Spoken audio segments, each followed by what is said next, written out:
আজকে সকালবেলা ঘুম থেকে উঠতেই এত দেরি হয়ে গেছে যে সকালবেলা ঘুম থেকে উঠেই অনেকটা তাড়াহুড়ো লেগে গেছে, কারণ আরশি স্কুল থেকে চলে আসবে, তার আগেই আমাকে সমস্ত কাজকর্ম রেডি করতে হবে। মেয়েকে নিচে আনতে গিয়েছিলাম আর এইদিকে আমি দুধ জাল বসিয়ে গেছি, একদম মাথা থেকে আমার বেরিয়েই গেছে। আমার তো বেশিরভাগ দিন এটাই হয়, কোনো কিছু জাল বসালেই এইরকম ধরনের পড়ে সেটা মাখামাখি হয়ে যায়। আচ্ছা, তোমাদেরকে এরকম হয় আমার মতো, বলো তো?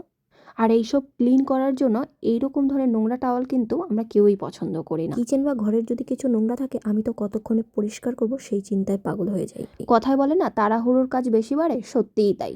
যাই হোক, মেয়েকে এখন খাইয়ে দাইয়ে তাড়াতাড়ি ঘুম পাড়াতে হবে, কারণ কালকে সকালে ওর আবার এক্সাম রয়েছে। তাই আমি অর্ডার করে নিয়েছিলাম এই ম্যাজিক শিটসটি। একটি শিটে 20টি রিইউজেবল কিচেন টাওয়াল রয়েছে এবং একটি কিন্তু 100 টাইমসেরও বেশি ধুয়ে ধুয়ে ইউজ করা যায়। তাই কোনো রকম হেজিটেশন ছাড়াই আমি আমার রান্নাঘর, ফার্নিচার, ফ্রিজ, মাইক্রোওভেন সবকিছুই কিন্তু ক্লিন করি করেই রিইউজেবল কিচেন টাওয়ালগুলো দিয়ে। Product link in my description, check out করতে একদমই ভুলো না কিন্তু।